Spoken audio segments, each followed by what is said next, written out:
ದುಡ್ಡು ಮಾಡ್ರಿ ಹಾಕೊಳ್ರ ಎರಡೆರಡು ಕೋಟಿ ಮೂರು ಕೋಟಿ ಚೈನ್ಗಳು ಹಾಕೊಂಬರೋ 10 ಜನ ಬಾಡಿ ಗಾರ್ಡ್ ಹಾಕೊಂಡು ಕಾಲು ಮುಗಿದು ಒಳಗಡೆ ಕರ್ಕೊಂತಾರೆ. ನಿಮ್ಗೆ ಒಡವೆ ಹಾಕೋಣದಲ್ಲ, ಮಕ್ಳು ಕಳಿಬೇಕಾದ್ರೆ ಉತ್ತೇಜನ. ನೀನು ಒಡವೆ ಹಾಕೊಂಡು ಶೋಕಿಗೆ ಒಡವೆ ಹಾಕೊಂಡು ನೀನು ಯಾರಂತ ಗೊತ್ತಾರ, ಒಡೆ ತಗ್ಬಿಟ್ಟು ನೀನು ಯಾರಂತ ಗೊತ್ತಿಲ್ಲ, ಜೀರೋ.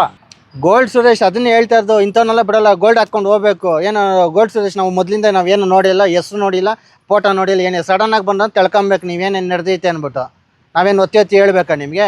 ಇಂಥವ್ರಿಗಿಲ್ಲ ಬೆಲೆ, ಬೇಡ್ಕೊಂಡವ್ನಿಗೆ ಬೆಲೆ ಇಲ್ಲ. ಸಡನ್ನಾಗಿ ಒಂದೇ ಏಟ್ಗೆ ಲೈಮ್ ಲೈಟ್ಗೆ ಬರ್ತಂದ್ರೆ ಅದು ಅರ್ಥ ಮಾಡ್ಕೊಬೇಕೆಲ್ಲ ಹಿಂದ್ಗಡೆ. ಇದು ಮಾಡ್ರ, ದುಡ್ಡು ಮಾಡ್ರಿ ಹಾಕೊಳ್ರ ಎರಡೆರಡು ಕೋಟಿ ಮೂರು ಕೋಟಿ ಚೈನ್ಗಳು ಹಾಕೊಂಬರೋ 10 ಜನ ಬಾಡಿ ಗಾರ್ಡ್ ಹಾಕೊಂಡು ಕಾಲು ಮುಗಿದು ಒಳಗಡೆ ಕರ್ಕೊತಾರೆ ನಿಮ್ಮನ್ನ. ಅದನ್ನು ಮಾಡಿರಿ, ನಿಮ್ಗೆಲ್ಲ ಬೆಲೆ ಇಲ್ಲ. ಏನೋ ಹೇಳ್ದ ಒಡವೆ ಹಾಕೊಂಡ್ರೆ ಉತ್ತೇಜನ ಕೊಡೋಕ್ಕೆ ಇದು ಮಾಡೋಕ್ಕಲ್ಲ. ಸಾವಿರಾರು ಕೋಟಿ ತಗೋರು ಅವರೇ. ನೀನು ಒಡವೆ ಹಾಕೊಳೋದ್ರಿಂದ ಯಾರಿಗೂ ಒಪ್ಪಟ್ಟು ಊಟಕ್ಕೆ ಯಾರಿಗೂ ಏನು ಪ್ರಯೋಜನ ಇಲ್ಲ. ನಾವು ಏನು ಗೊತ್ತಾ, ಒಳ್ಳೇದು ಕಳಿಸ್ಬೇಕು, ಅನುದಾನ ಇಂಥದ್ದು ಕಾರ್ಯಕ್ರಮಗಳು ಹುಡುಗರು ಬೆಳೆಸ್ಕೊಬೇಕು. ಒಡವೆ ಹಾಕೊಳೋದಲ್ಲ, ಮಕ್ಳು ಕಳಿಬೇಕಾದ್ರೆ ಉತ್ತೇಜನ, ಮಾನವೀಯತೆ ಮೌಲ್ಯಗಳು ಕಲಿಬೇಕು, ಬಡಬಗ್ರಿಗೆ ಸಹಾಯ ಮಾಡೋದು ಕಲಿಬೇಕು, ಇದುಗಳು ಬರಬೇಕು. ನಾನು ಒಡವೆ ಹಾಕೊಂಬಿಟ್ಟು ನೀನು ಹಾಕೊಳಕ್ಕಾಗಲ್ಲ. ಇನ್ನು ಬಡವರಾಗೆ ಇರ್ತಾರೆ, ಬಡವ್ರನ್ನ ಶ್ರೀಮಂತರು ಮಾಡಬೇಕು. ಅದು ಬಿಟ್ಟು ಒಡವೆ ಹಾಕ್ಕೊಂಡು ನೀನು ಒಡವೆ ಹಾಕೊಂಡ್ರೆ ಆಗಲ್ಲ. ಅದು ಇಲ್ಲಿ ನಮ್ಮ ಇಂಡಿಯಾದಲ್ಲಿ, ಕರ್ನಾಟಕದಲ್ಲಿ ಇವೆಲ್ಲ ಆಗಲ್ಲ. ನೀನು ಒಡವೆ ಹಾಕೊಂಡು ಶೋಕಿಗೆ ಒಡವೆ ಹಾಕೊಂಡು ನೀನು ಯಾರಂತ ಗೊತ್ತಾರ, ಒಡೆ ತಗ್ಬಿಟ್ಟು ನೀನು ಯಾರಂತ ಗೊತ್ತಿಲ್ಲ, ಜೀರೋ.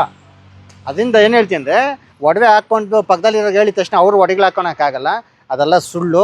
ಯಾವುದೇ ರೀತಿಯೂ ಒಡವೆ ಹಾಕ್ಕೊಂಡ್ರೆ ಯಾವುದೂ ಬರಲ್ಲ. ಮಾನವೀಯತೆ ಮೌಲ್ಯಗಳು ಬೆಳೆಸ್ಕೊಳ್ರಿ, ದಾನ ಧರ್ಮ ಬೆಳೆಸ್ಕೊಳ್ರಿ, ಅವ್ರು ಮುಂದಕ್ಕೆ ಬರ್ತಾನೆ. ಅವನಿಗೆ ಬೆಲೆ ಇರಬೇಕು, ಒಡವೆಗಲ್ಲ ಬೆಲೆ. 4 ರೂಪಾಯಿ ಒಡೆ ಹಾಕ್ಕೊಂಡು ತೆಗೆದ್ಬಿಟ್ರೆ ಈ ಇಲ್ದಿರೋನಿಗಿಂತ ಅಧ್ವಾನ. ಅರ್ಥ ಆಯ್ತಾ? ಇಷ್ಟೇ ಪ್ರಪಂಚ.